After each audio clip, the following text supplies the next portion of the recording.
Tricia, thank you for joining me. I really appreciate you taking time out of your day to be here. Yeah, it's great to be here. Thank you. I love to talk about your story because you have quite the story in the real estate industry. How long have you been in real estate?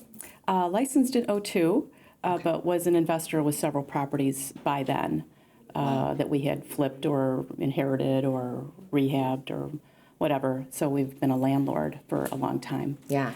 Before we got into the licensed aspect of it.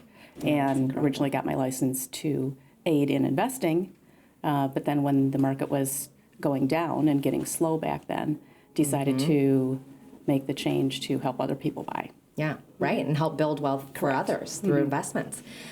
So your business is so interesting because you have a multifaceted business. So you have a property management arm that you and your husband work together on. What's the name of that again? That's TMI Realty. Fantastic, and you manage 100 properties over there. Yep. And then you have a retail side where you're helping sellers and buyers regularly. Yep. And then you have this investment piece where you actually Yes. are helping many investors and you have your own rentals and things like that. Correct. Yeah, that's incredible. On the sell side, what is it that you do that you feel separates you from the rest of the community? Well, the thing is since I do still do a lot of REO, I mean, that is part of my sell side. But one of the value propositions that I think I would go with as far as being a valuation expert, and I say this when I meet sellers, because it is all about the money in the end. Sure. Well, and how fast. How fast can you get it, and did they get every dollar, right? Right.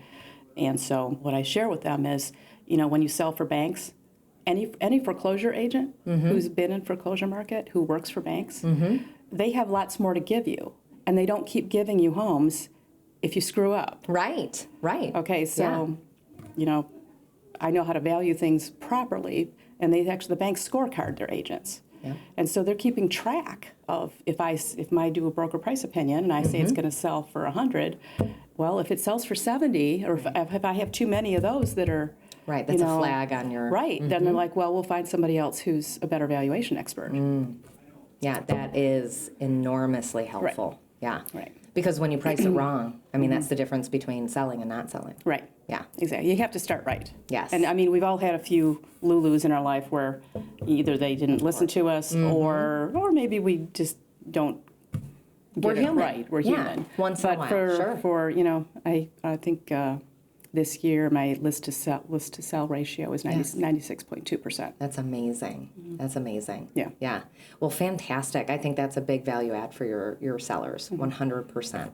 What is it what's one of the biggest investment pieces that you have under your belt since you've been doing it for 30 years? Well, our own homes, we only have 6 of our own. Okay. The rest of the 100 that we're managing are other people's. Nice. And actually, I never, several years ago, I didn't really ever want to manage other people's properties. But being in the REO market and selling all the foreclosures and watching everybody lose their houses, well, then they had to go rent somewhere. So you had this whole population that had never rented. So that's what drove the rental market up.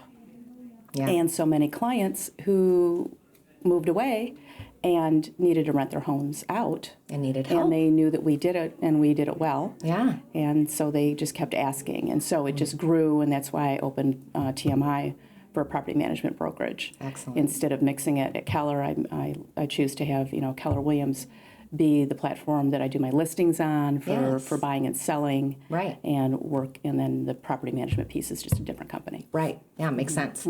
Great. And then now you're really focused on the retail side. So helping sellers, helping buyers. What is it that you would say you bring to the table that they say, this is why I choose Tricia Raymond? Well, I don't pull any punches with just being real with them. And an awful lot of time, over the years, even when I would be working with buyers, when that was most of my business, is that, we might pull up to a house and I would just say, you're not buying this house. It was a bad location. It was whatever. Yeah. It's like, I'm not just trying to sell them a house. Right. I'm trying to, help them get the right house. Yeah. And think about the resale value, because you always have to think about that. There's too many people that, they would be just ready to buy on a main road or next to commercial or a horrible location. And, you have to care about that. And you have to be educated. Exactly. Because not every realtor would think that way, right? Some people, unfortunately, are not on that wavelength. No. They are just selling another home. Yeah, so like I worked for attorneys for many years, so I think I just have an attitude of having a fiduciary Yes, duty right. to what's best for them and not just, the first house, what can I sell them? Yeah. That's not it. I love that. I love that aspect of it. Thank you so much for sharing that with Sure. me. And I look forward to supporting you and your business in 2019. That'd be great. Thanks.